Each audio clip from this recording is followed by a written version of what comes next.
Hey everyone, it's me Gaurav. Good to see you again.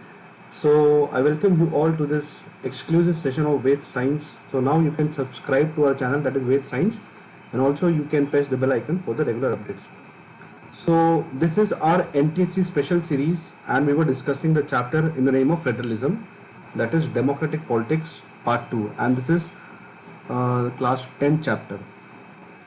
Till now we have discussed two chapters, and this is the last part of this chapter, that is federalism, and it has a lot of weightage in NTSC stage 1 and 2.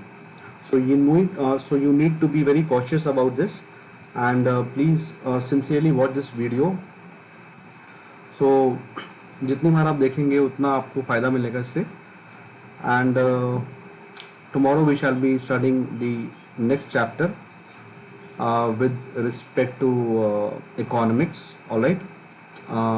Most probably we will be studying development. That is the first chapter of your economic development. All right. So that's the name of the book. And so let's continue with this. All right. Federalism. So till now we have discussed all the three parts of this chapter, and the last remaining part of this chapter is in the name of the topic, that is democratic decentralization.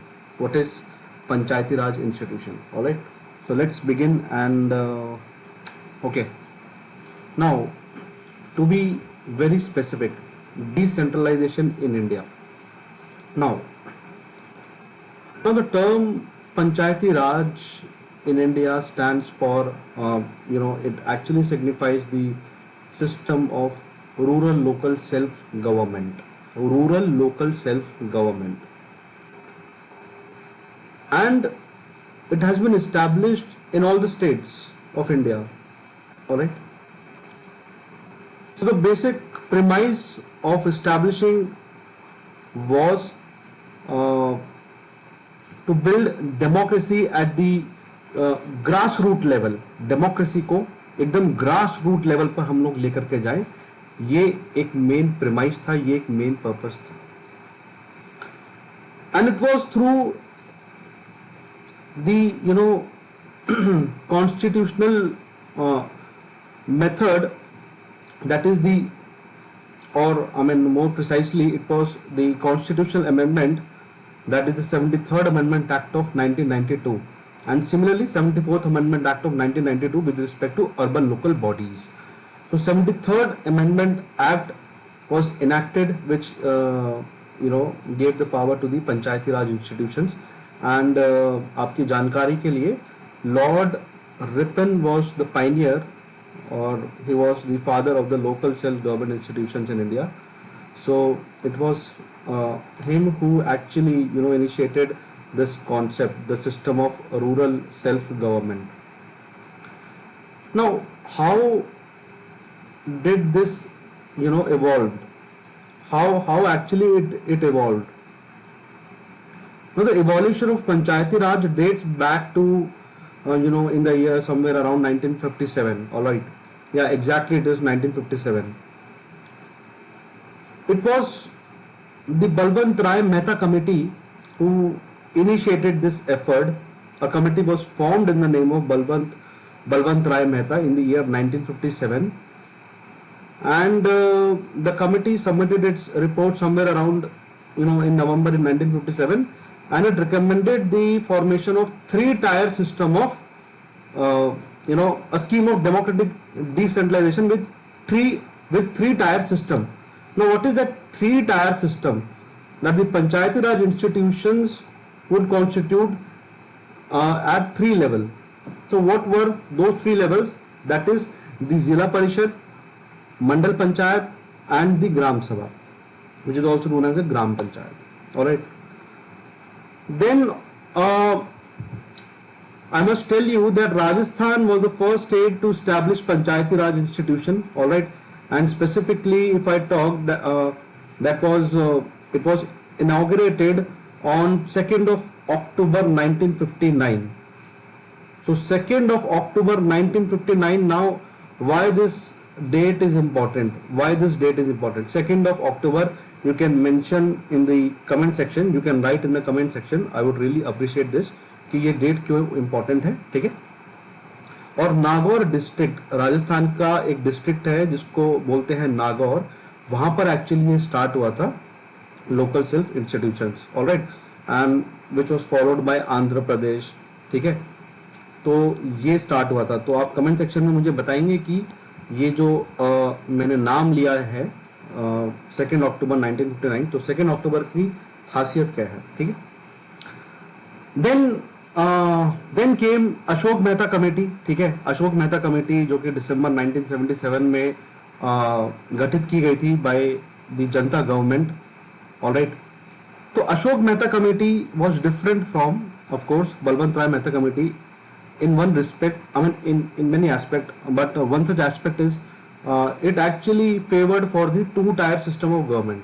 There shall be only two-tier system, that is the Zilla Parishad at the district level, and below it would be the Mandal Panchayat, all right, which would consist a group of villages with a total population of 15,000 to 20,000. So this was, you know, main provision of Ashok Mehta committee. तो पहले आई कौन सी, Balwant Rai Mehta committee, फिर आई Ashok Mehta committee 1977 में, फिर आई GV.K. Rao committee, GV.K. Rao committee, ठीक है। इन्होंने भी कुछ अपने सुझाव दिए पंचायती राज इंस्टीट्यूशन से रिलेटेड।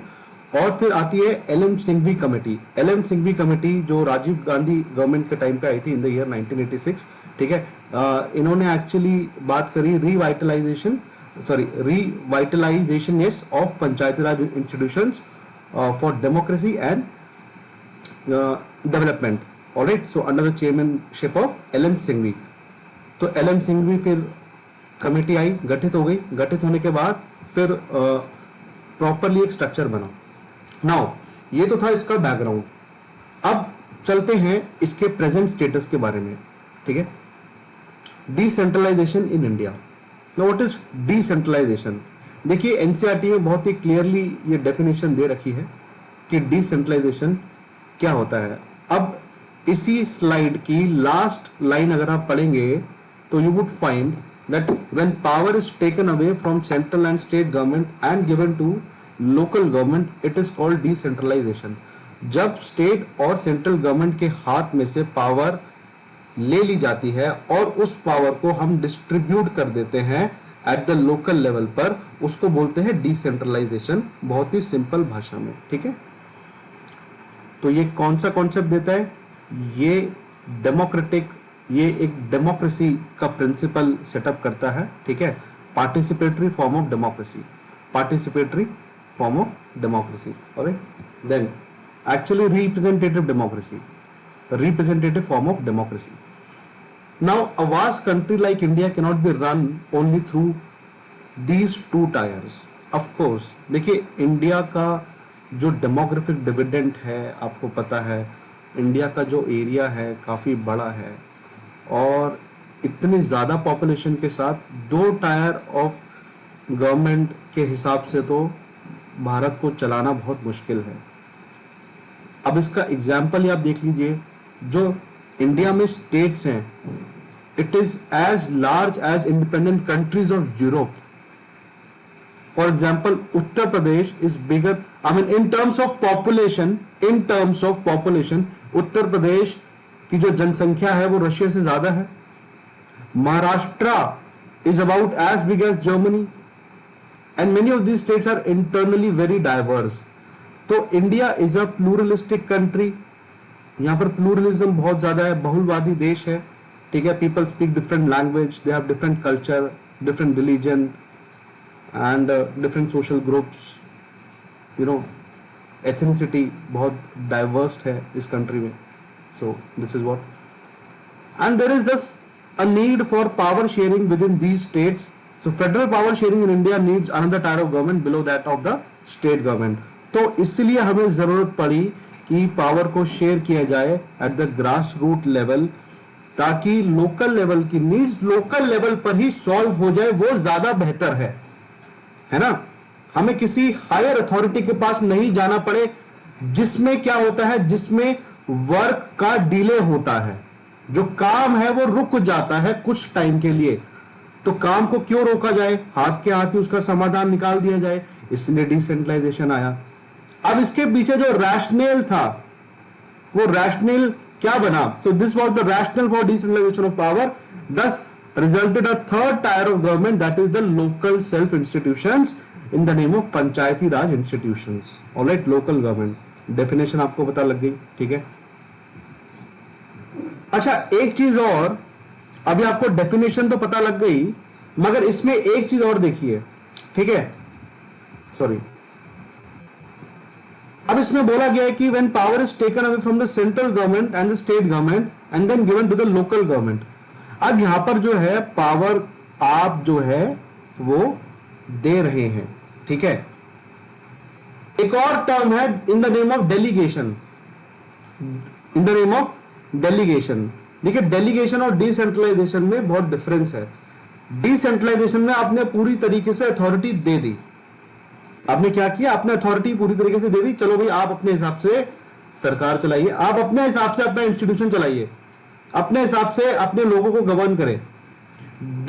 डेलीगेशन में क्या होता है, आप पावर को डिस्ट्रीब्यूट तो कर देते हो, मगर अल्टीमेट अथॉरिटी आपके हाथ में ही रहती है। डिसेंट्रलाइजेशन में आपके हाथ में अथॉरिटी नहीं है, it is constitutionally guaranteed to the states और to the local self institutions. But delegation में क्या रहता है, आपने कुछ टाइम के लिए पावर दे दी और वो पावर आप वापस दोबारा से ले सकते हैं, तो इसमें कंफ्यूज मत होना कभी, ठीक है। कभी कभार ये एनटीएससी में ऐसे स्टेटमेंट्स आ जाते हैं, तो that is the reason of telling this, right. Now the basic idea behind decentralization, what was the basic idea? देखिए, मैंने आपको पहली स्लाइड में ये बताया था कि जो लोकल लेवल की प्रॉब्लम है, there are large number of problems at the local level, there are large number of issues, all right, which could be best settled at the local level only। भाई लोग जानते हैं अपनी समस्या, लोगों को पता है कि बेसिक प्रॉब्लम क्या है, कहां पर कठिनाई आ सकती है, कैसे उस प्रॉब्लम का हल निकाला जा सकता है। People know very well, alright, and they need not go to the higher authority. उनको कोई हायरार्की के पास जाने की जरूरत नहीं है, किसी हायरार्की को पार करने की जरूरत नहीं है, दे आर सफिशिएंट इनफ, वो खुद समझदार है। तो लोकल लेवल की प्रॉब्लम लोकल लेवल पर ही सॉल्व हो जाए, वो ज्यादा बेहतर है, इसलिए आया the idea of decentralization. Then people have better knowledge of the problems in the localities, ठीक है। ये आ सकता है, which of the following statement with respect to decentralization is correct और नॉट करेक्ट, ये आ सकता है एनटीएससी में, ठीक है। स्टेज वन में तो डायरेक्ट पूछेगा आपसे, जैसे पूछ लिया कि 73rd अमेंडमेंट एक्ट ऑफ 1992, तो आपको ईयर बता देना है 1992, ठीक है। और 1992 अर्बन लोकल बॉडीज के साथ भी सेम है, बट वो अमेंडमेंट कौन सा था, वो था 73rd amendment act, alright, urban local bodies, तो हम उसको आगे पढ़ेंगे अभी, ठीक है। तो people have better knowledge of the problems, कि भैया हम अपनी समस्या का हल अपने आप ढूंढ सकते हैं, क्योंकि हमें ज्यादा पता है उसके रिस्पेक्ट में। Then they also have better ideas on way to spend money and how to manage things more efficiently. जी बिल्कुल, कहां पर पैसों का सही इस्तेमाल हो सकता है और कैसे हमें मैनेज करना है, वो हम अच्छी तरह से, वो हम भली भांति जानते हैं। तो this was the main idea. Then besides at the local level it is possible for the people to directly participate in decision making. So yes, so ग्राम सभा is a decision making body। तो local level पे government तो है ही, local level पे actually एक institution तो है ही, एक मैकेनिज्म है, उस मैकेनिज्म के साथ साथ लोग डायरेक्टली पार्टिसिपेट कर सकते हैं डिसीजन मेकिंग का, क्या सही है क्या गलत है, क्या चीज होनी चाहिए क्या नहीं होनी चाहिए, क्या लीगल है क्या इलीगल है, इससे लोगों का भला होगा या इससे लोगों का भला नहीं होगा। तो ये सारी चीजें लोकल लोग खुद जानते हैं और खुद समस्या का हल निकाल सकते हैं। Then this helps to inculcate a habit of democratic participation, जैसे मैंने आपको बताया कि ये कौन सा प्रिंसिपल देता है, ये देता है participatory form of government, participatory, ठीक है, in the government which is participatory nature, that is democratic participation, alright, representative form of democracy. Then local government is the best way to realize one important principle of democracy, namely local self institutions, local self government. तो इसको किस नाम से जाना जाता है, बेहतर किस नाम से जाना जाता है, लोकल सेल्फ गवर्नमेंट के नाम से इसको जाना जाता है। दिस इज डन, बहुत ही सिंपल है। ये था basic idea behind you know fostering decentralization, ठीक है। Then why then now why there emerge the need to recognize decentralization in our constitution. तो कॉन्स्टिट्यूशन में इसको रिकॉग्नाइज करने की आवश्यकता क्यों पड़ी, जरूरत क्यों पड़ी। देखिए आपने फेडरलिज्म में क्या पढ़ा है, फेडरलिज्म में एक फीचर क्या था कि sources of revenue for each tier of government is clearly specified in the constitution to maintain its financial autonomy. ये हमने कहां पढ़ा था, ये हमने पढ़ा था फेडरलिज्म में। अब देखिए असली पढ़ाई कहां होती है, असली जो एजुकेशन का मकसद है वो ये है बच्चों, हमें रटनी नहीं है चीजें, हमें मगज नहीं करनी है। अब मैंने एकदम से कनेक्ट किया इसको दूसरे चैप्टर से, सो दिस इज व्हाट, आपको कनेक्ट करना है, कनेक्शन कैसे बनाना है, आपको ऐसे बनाना है। तो फेडरलिज्म में एक फीचर में क्या पढ़ा था, एक फीचर में ये पढ़ा था कि the sources of revenue for each tier of government is clearly specified in the constitution to maintain its financial autonomy, ठीक है, and all the rules and regulations, ठीक है, it has been mentioned in the constitution, ताकि दिक्कत ना आए कि उसके पास कौन सी पावर होनी चाहिए, मेरे पास कौन सी पावर होनी चाहिए, ताकि ये प्रॉब्लम ना आए। तो फेडरलिज्म से आप कनेक्ट करो जो हमने ये चैप्टर पढ़ा था अभी, मतलब पार्ट फर्स्ट में जो हमने पढ़ा था, ठीक है। नाउ अब देखिए, panchayat in villages and municipalities in urban areas were set up in all the states। पहली बात तो ये है, अर्बन एरियाज में भी सेटअप हो गए म्यूनिसिपैलिटीज और विलेजेस सेटअप हो गए, ठीक है, पंचायत सेटअप हो गए विलेजेस में। नाउ आवश्यकता क्यों पड़ी, ताकि वो अपने रिसोर्सेज, ताकि उनके काम में कोई दखल अंदाजी ना करे, कोई इंटरफेयर ना करे, इसलिए आवश्यकता पड़ी, ठीक है, कोई इंटरफेयर ना करे उनके काम में, इसलिए आवश्यकता पड़ी। But these were directly under the control of state government, ये स्टेट गवर्नमेंट के कंट्रोल में थी, ये याद रखना। हम पढ़ रहे हैं कि उनको कॉन्स्टिट्यूशनली रिकॉग्नाइज क्यों किया गया, क्योंकि वो स्टेट गवर्नमेंट के अंडर काम करती थी, पहली चीज। दूसरी चीज, इलेक्शंस नहीं होते थे रेगुलरली, तो elections to these local self institutions were not held regularly, ये हो गया। Then local governments did not have any powers or resources of their own, of course। तो कैसे मैनेज करना है प्रॉब्लम, कैसे रिसोर्स हमारे पास आएगा, या पैसों को कैसे सही ढंग से इस्तेमाल करना है, उनको ये कुछ पता ही नहीं था। पता तो था मगर उनके पास पावर नहीं थी, ये सबसे बड़ा मुद्दा था। तो local government were having insufficient powers with respect to resources, all right। Then there was very little decentralization in effective terms, यानी कि वास्तविकता में, जो असलियत में अगर हम बात करें, ठीक है, जो उसकी रियलिटी अगर मैं आपको बताऊं, तो जो डिसेंट्रलाइजेशन था वो ठीक से काम नहीं कर रहा था, उसका स्कोप ज्यादा अच्छा नहीं था, इसलिए हमें कॉन्स्टिट्यूशनली इसको गारंटीड करना पड़ा, ठीक है। Then a major step towards decentralization was taken in 1992। how now this is the foremost important part of this unit। Panchayati raj institutions में जब आप पढ़ेंगे कि 73rd अमेंडमेंट एक्ट ऑफ 1992 में ऐसा क्या बदलाव आया जिसके कारण पंचायती राज इंस्टीट्यूशंस को, लोकल सेल्फ इंस्टीट्यूशंस को पावर मिली, एक उनके पास इंडिपेंडेंस आई, एक उनको अथॉरिटी मिली। अब वो क्या था, अब वो ऐसे कौन कौन से प्रोविजंस थे जो कि लाए गए। पहला प्रोविजन तो ये था, now it is constitutionally mandatory to hold regular elections to local government bodies. Regular elections होंगे for the local government bodies. अब मेरी बात ध्यान से सुनिए, देखिए अभी हमने पीछे क्या पढ़ा था कि रेगुलर इलेक्शंस नहीं होते थे, ठीक है, ये देखिए थर्ड पॉइंट देखिए, elections to these local governments were not held regularly. But now जब 73rd amendment act of constitution आया 1992 में, तो इलेक्शंस रेगुलरली होने लगे। अब इसमें दूसरा पहलू देखिए, दूसरा पॉइंट के बारे में मैं बात नहीं कर रहा हूं, मैं एक दूसरा पहलू के बारे में बात कर रहा हूं, आप उसको ध्यान से सुनिएगा जो मैं बोलने वाला हूं। देखिए लोकल सेल्फ इंस्टीट्यूशंस कि जो इलेक्शन की जिम्मेदारी होती है वो किसके हाथ में होती है? वो होती है स्टेट इलेक्शन कमीशन। वो जिम्मेदारी होती है स्टेट इलेक्शन कमीशन के हाथ में। ठीक है, बहुत इंपॉर्टेंट है, याद रखना, एनटीएससी में आ सकता है। मगर जब हम बात करते हैं जनरल इलेक्शन की, जिसको लोकसभा इलेक्शन भी कहा जाता है, हम बात मतलब पार्लियामेंट में, ठीक है, जो लोकसभा में इलेक्शन होते हैं हर 5 साल में होते हैं, alright, after every 5 years elections are being held. So Lok Sabha election, then we have elections to the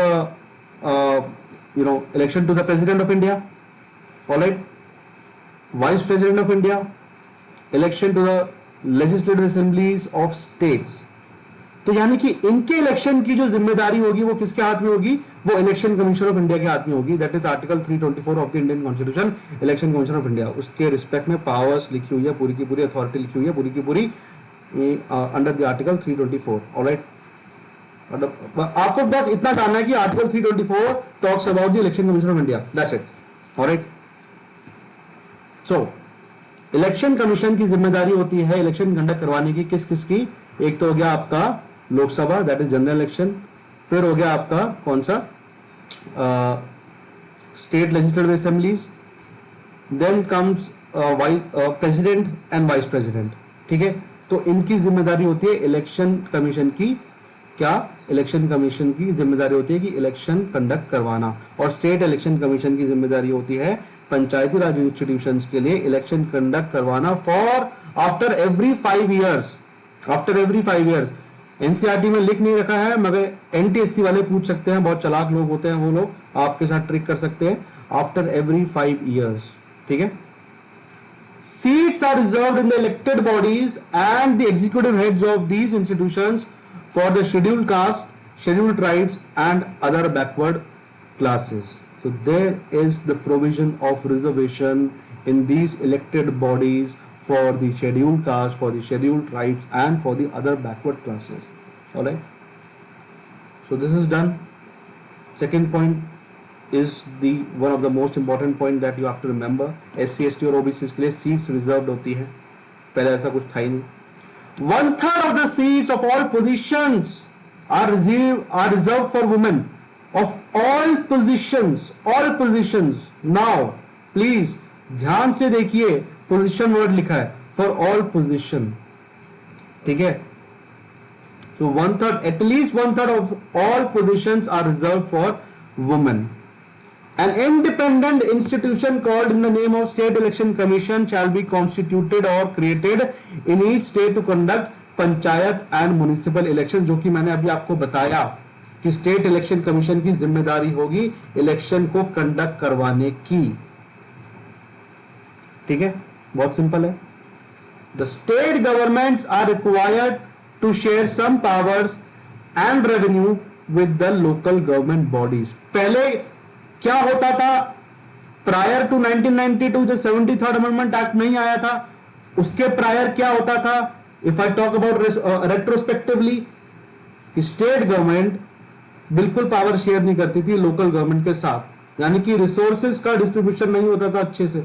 ठीक है, so the nature of sharing varies from state to state. Now it is not actually defined, but the nature of sharing varies from state to state, ये आपको ध्यान रखना। ठीक है, तो revenue के यहां पर बारे में बात कर ली हमने।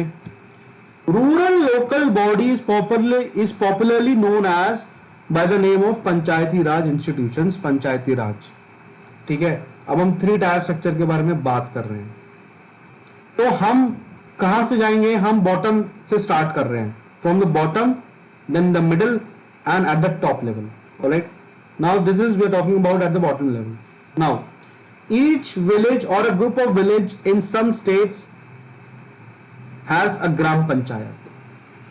ठीक है, या तो एक इकलौता विलेज होगा, या तो कुछ विलेजेस आपस में मिल जाएंगे। ये मिलने का कॉन्सेप्ट क्या है? Actually depends upon the population. ठीक है, जिस गांव की पॉपुलेशन कम है तो वो और गांव के साथ मिल जाते हैं ताकि एक ग्राम पंचायत बना सके। ठीक है, and this is a council consisting of several ward members, जिनको पंच के नाम से जाना जाता है, and the president and also they are known as president और सरपंच। इन पंचों का जो पंच होता है, जो एक्चुअली हेड होता है, उसको सरपंच कहा जाता है, ठीक है। And they are directly elected. तो यहां पर देखिए एनटीएससी में पूछा जा सकता है या लिखा जा सकता है, which of the following with respect to 3 tier system of government is correct और not correct. They are directly elected by all the adult population living in that ward और विलेज। जिनकी एज 18 या 18 साल से ऊपर है वो वोट डालते हैं। यहां पर इनडायरेक्ट इलेक्शन नहीं हो रहा है, इसको याद रखना, डायरेक्ट इलेक्शन हो रहा है। They are directly elected by all the adult population. And gram sabha is the decision making body for the entire village. Entire village it is a decision making body कि क्या हमारे को चाहिए और क्या हमारे गांव के लिए सही है। यह है decision making body gram sabha की। And the panchayat works under the overall supervision of the gram sabha. तो ग्राम सभा जो भी डिसीजन लेती है that is final. And all the voters in the village are its members. ध्यान रखना, all the eligible voters in the village are its members. And it has to meet at least twice or thrice a year to approve the annual budget of the gram panchayat and to review the performance of the gram panchayat।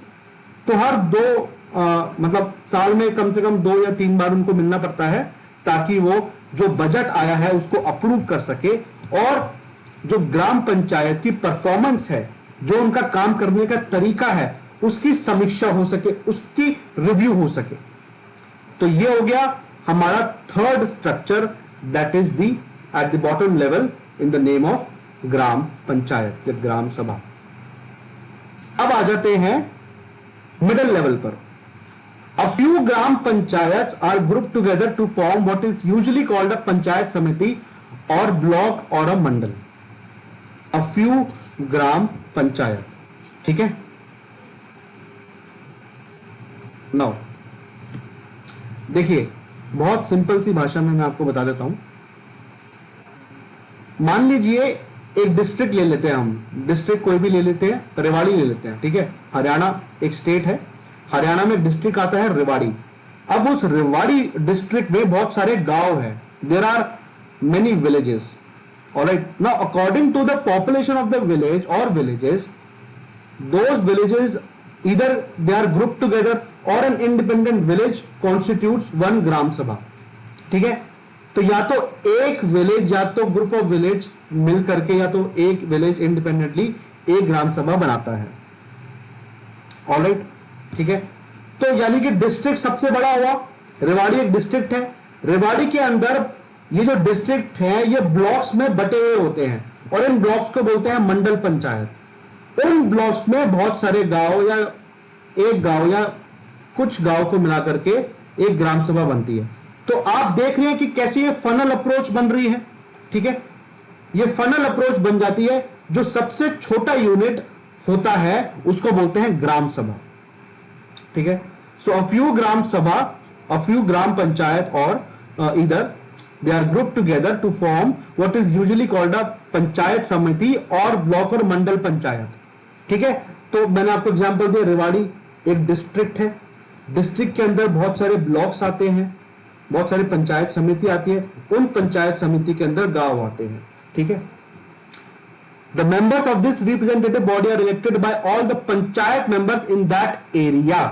तो उस area के जितने भी panchayat members होंगे वो उनको elect करेंगे, अपने रिप्रेजेंटेटिव को, ठीक है। तो ये हो गया पंचायत समिति, जो कि बीच का लेवल हो गया। ऑल द पंचायत, अब ये पंचायत समिति क्या करती है? ये पंचायत समिति एक्चुअली ये बात पहुंचाती है ग्राम सभा की डिस्ट्रिक्ट लेवल तक, डिस्पर्स करता है पैसे, ठीक है। मनी जो डिस्पर्स करता है वो डिस्ट्रिक्ट लेवल पर होता है। तो ये बात पहुंचाती है, ठीक है। ये एक्चुअली प्लान करती है और ये ग्राम पंचायत की समीक्षा भी करती है, उसकी वर्किंग की रिव्यू भी करती है, ठीक है। So most all the panchayat samitis और mandals in a district constitute the zila parishad. ये याद रखना आपको, zila parishad district. So it is the biggest unit in the local self institution. जैसे रेवाड़ी एक डिस्ट्रिक्ट है, तो उसको उसका जो हेड होगा, ठीक है, यानी कि उसको आप एक जिला परिषद के नाम से बोल सकते हो। And most members of the zila parishad are elected, most of the members they are elected, and members of the local Lok Sabha and MLAs of that district and some other officials of other district level bodies are also its members।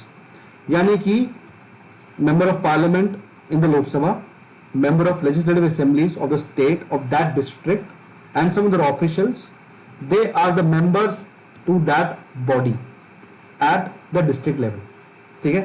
and जिला परिषद chairman is the political head of the zila परिषद, ठीक है, जो उसका chairperson होता है, he is the political head, government head नहीं होता है, वो पॉलिटिकल हेड है। जो सीईओ है, ठीक है, चीफ एग्जीक्यूटिव ऑफिसर, जो सीईओ है जिला परिषद का, वो होता है डिस्ट्रिक्ट कलेक्टर, आईएएस ऑफिसर, ठीक है। सो आईएएस ऑफिसर होता है वो। Now similarly local government bodies exist for urban areas as well. तो ये तो बात होगी किसकी, ये तो बात होगी हमारे रूरल लोकल गवर्नमेंट की। अब आ जाता है अर्बन लोकल गवर्नमेंट में। अर्बन लोकल गवर्नमेंट में आपने बड़ी बड़ी सिटीज के बारे में सुना होगा, आपने मान लीजिए दिल्ली, ठीक है, तो आपने दिल्ली के बारे में सुना होगा ऑफ कोर्स। तो यहां पर पंचायती राज सिस्टम काम नहीं करता, यहां पर क्या काम करता है, यहां पर म्युनिसिपल कॉर्पोरेशंस काम करती है, ठीक है। सो म्युनिसिपैलिटीज जो है वो टाउन्स में सेटअप की जाती है, और जो बड़े बड़े सिटीज होती है वहां पर म्युनिसिपल कॉर्पोरेशंस होते हैं, ठीक है। तो ये भी एक तरीके का सेम स्ट्रक्चर है, ठीक है। तो म्युनिसिपैलिटीज और municipal corporations they are actually controlled by elected bodies consisting of people's representatives. तो यहां पर भी इलेक्शन का सिस्टम है, ऑलराइट।